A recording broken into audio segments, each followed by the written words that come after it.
Visit licensuraexams.com and try our samples completely free of charge. What can I say but to say hello to our brilliant therapists out there and welcome to licensuraexams.com. I'm Linton, and this is my wonderful co-host, Stacy. How's life in Michigan? Oh, Michigan. What can I say? What can I say? It's good. I'm missing those sunny rays down in Florida, though, where it's perpetually warm, even in January. Yeah? Mm-hmm. I might Well, be coming down snowbirding. oh, That's what everyone here does anyway. why not? See ya. I'm flying south. Or they Well, go to Arizona, which is kind of weird, but okay. you might as well come to Florida where it's, you guessed it, really hot and sweaty.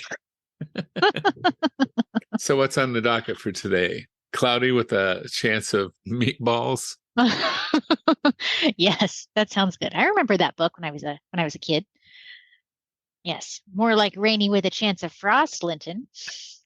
Well, I thought we'd go into more detail about a study tool that we briefly talked about in our active studying episode.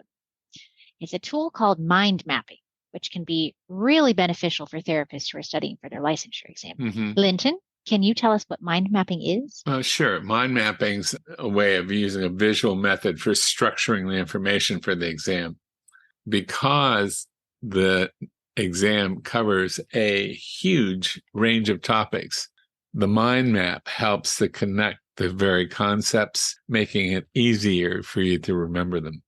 Mm-hmm. When you do go ahead and create a mind map, Stacy, you're taking the time to actively process the information, categorizing it, relating it to other information, while adding your own thoughts and insights about the material that will help you remember it. Okay, got it. Well, I'm a visual learner, so I see what you're saying there, Linton. So what does a mind map look like exactly? Visualize, since you're a visual learner, that a mind map is like a tree, okay? A tree has lots and lots of branches.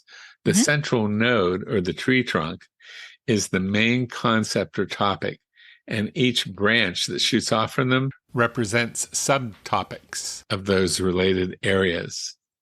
Oh, this is very cool. Okay, I can see it. This is going to give me a good excuse to break out my colored pencil collection, which we just unpacked this past weekend. So I'm excited. Can you show me the steps to create a mind map? Sure, okie doke. Let's say that you're using the concept of micro skills. So you start by, with your paper, writing down micro skills in the center of the blank piece of paper. Yes, I'm talking up to you. Right now, go grab a pen and piece of paper. What if I'm driving? I'll wait. You can pull over to the side of the road. I really prefer to use index cards because they're easier to lug around and they can fit in your pocket and easy to review when you're waiting for your next client or when you're taking the subway. Okay, wait a minute, Linton. When were you ever in a subway in Florida? They don't have them in Florida that I know about. What do you mean? Of course they do. I had lunch at Subway just the other day. Ha ha. Very funny. Very funny. No, not really. Didn't I ever tell you that I used to live in Boston around Harvard Square back in the 60s? Remember that? Okay, I do remember your Boston forays. Yes. Yeah, really. Talk about mind maps. Those were the days. Yes, the 60s. All right, yeah, gotcha. Well, anyway, everyone should have had enough time to grab a piece of paper and pen by now. Okay, from the center word micro skills, draw lines branching off from the main trunk and label each branch with a micro skill. Can you think of one, Stacy? I can think of a couple. So you mean like reflection of feeling, reflection of meaning, empathic responding, that type of stuff? Right. So on each branch, add a brief note about the micro skill. For example, for reflection of feeling, you might make a note that says it identifies the emotion and repeats it back, or use and establish rapport, and it's important for promoting the individual's self-awareness. Okay, that makes sense. Well, what about skills that share similarities? So could I use mind mapping to illustrate connections between topics? I think I heard you say something about that earlier. Yeah, absolutely. For example, you could add symbols to your tree to indicate which branches are similar, like a star for the skills that you might use early on in therapy, or you could color code it, relating the concepts like active listening and empathetic responding for easy visual reference. Okay. Or, I have a genius idea. I could add some like little dots of gold glitter for the ones that help establish rapport, right? There you go with that glitter again. Well, Well, you know me. I am always looking for opportunities to put my excess glitter supply to good use and get rid of the pink glitter. Ugh.